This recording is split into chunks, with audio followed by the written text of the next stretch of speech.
Hey, what's up everybody? Chris Souders, Slender Cat Outdoors, back with you again today. And man, am I excited. This water temperature is really starting to get warm now. It's up to about 55 to 57, 58 degrees. And I have a good feeling, or I'm hoping that we can start catching some of these blue cats on the drift. That's what I'm going to be doing today. I'm going to be putting these offshore planer boards to use out here on the river. Going to be doing some drifting. Probably going to have to do it slow, but man, I'm excited. I've been on that rope and then on the anchor for all winter. I'm ready to get moving and start getting some of these blue cats drifting. So stick around. Let's get some baits in the water. Hopefully this works out like I hope. If not, hey, we're going to put her back on the rope and catch some fish anyway. But we're going to start off by drifting. Stay tuned. Let's get some baits in the water, see what happens. Okay, so what we got is about 20 foot. It's kind of a flat with a ledge out towards the deeper, out towards the center of the channel. What I'm going to do is there's quite a bit of current, so I'm going to kind of get the boat going the speed that I need it to be going. And we're going to use some heavier weights. We're going to use 10-ounce cannonballs, just so to kind of help with the drag on the sinker itself, but also to help so we can slow the boat down. The more weight you can put on, the slower you can let the boat go. So we'll be drifting back, suspend drifting, and we're going to put some planer boards out. So that's kind of an idea. And like I said, the water temperature is about 55. Maybe a little early for this yet, but we're going to give it a shot. You just never know until you try. So we're going to give it a shot and see what happens. So let's get some rods out, get some fish in the boat.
Okay, so what we're doing is I'm just dropping the line down until it hits the bottom, kind of picking it up, bouncing it a couple times, get good contact with the bottom. As you can see, I already have 2 boards already out. That's all I'm going to have out on each side is just 2. And then this one I'm just going to hit suspended beside the boat. But with doing that, whatever the rod is doing here, because we set them up the same way, those baits are just suspended underneath those planer boards. Whatever this rod is doing, those rods will be doing as well. So that's the reason I like to use the same style weight and the same amount of weight on the rod that's beside the boat versus the rod that's out there on the planer board.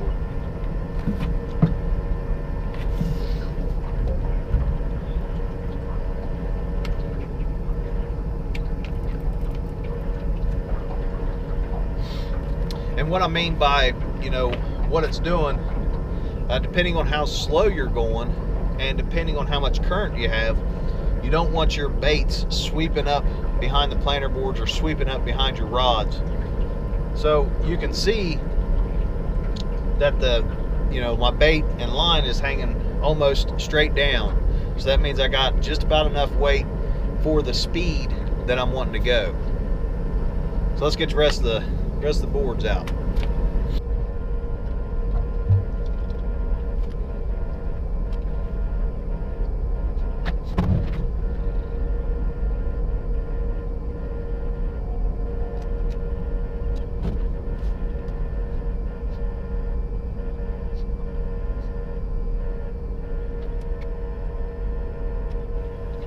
Now the planer boards that we're using today are the SST Offshore Tackle Pro Mag planer boards.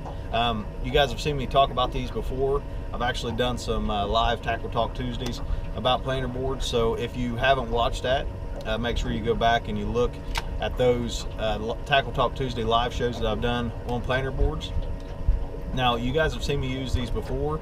You guys have seen me use the small ones a lot, but the Pro Mag is one that I use on the river quite a bit. And what I do a little bit different than most, whenever you get them, this red clip will actually be back here, and they'll have another release clip here.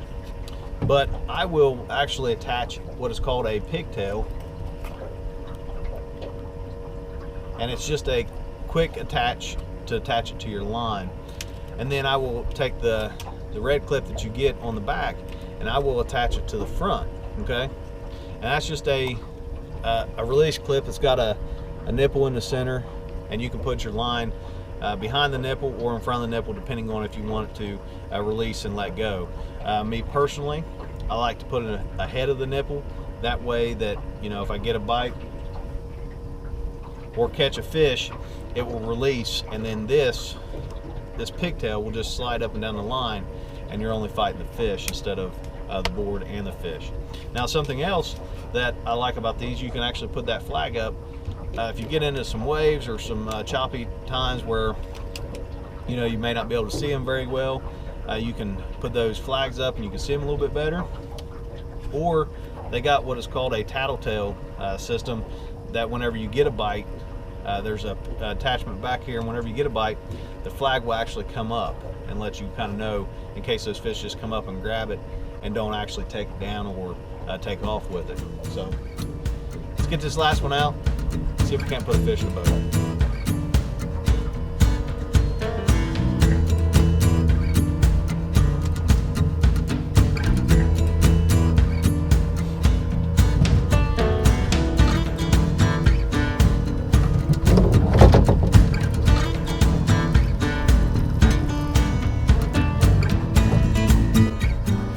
Oh yeah! Well, that didn't take long at all.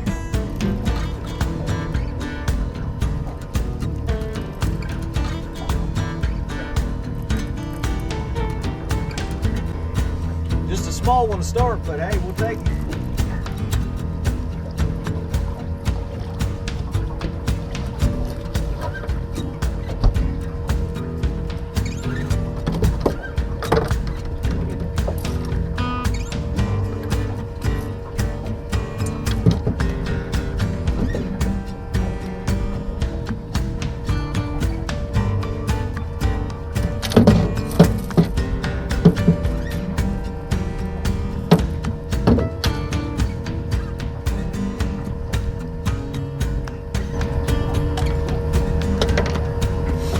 Go.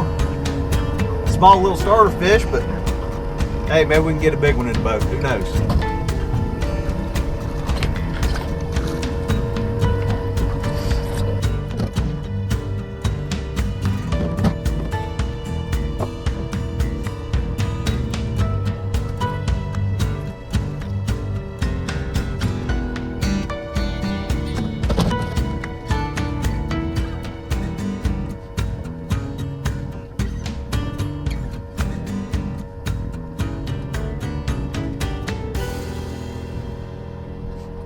Fishing this way will definitely keep you busy.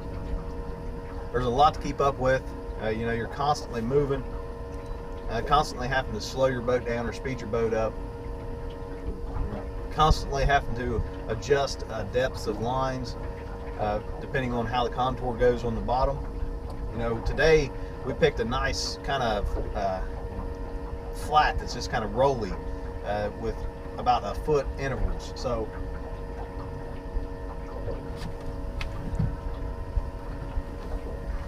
it's, you know, it's not too bad, but you know, once you get everything set up, you know, you just really got to keep on your toes and really you know, keep after everything, because you're gonna get snagged up, you're gonna get frustrated.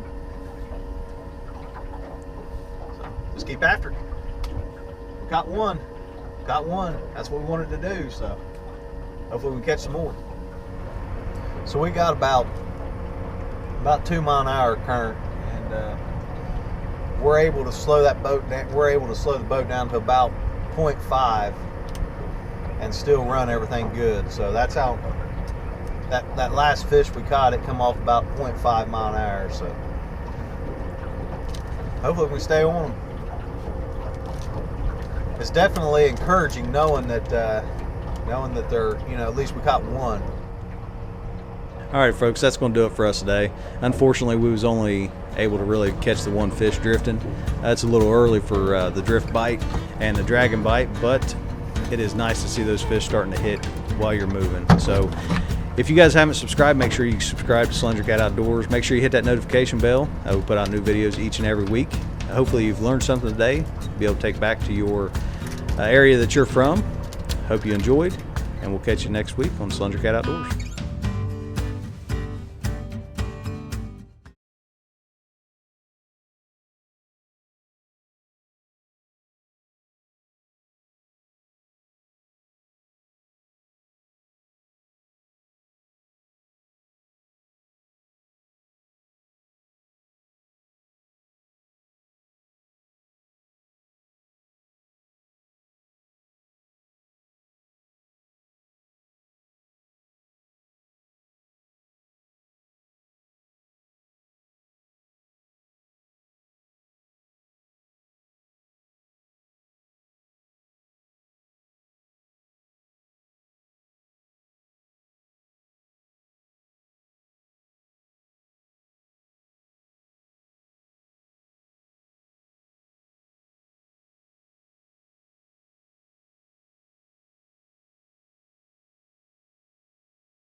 So we got about 2 mile an hour current, and we're able to slow that boat down. We're able to slow the boat down to about 0.5 and still run everything good. So that's how that last fish we caught, it come off about 0.5 mile an hour. So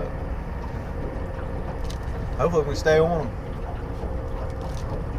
It's definitely encouraging knowing that they're, you know, at least we caught one.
another one, but I missed it. Dang it.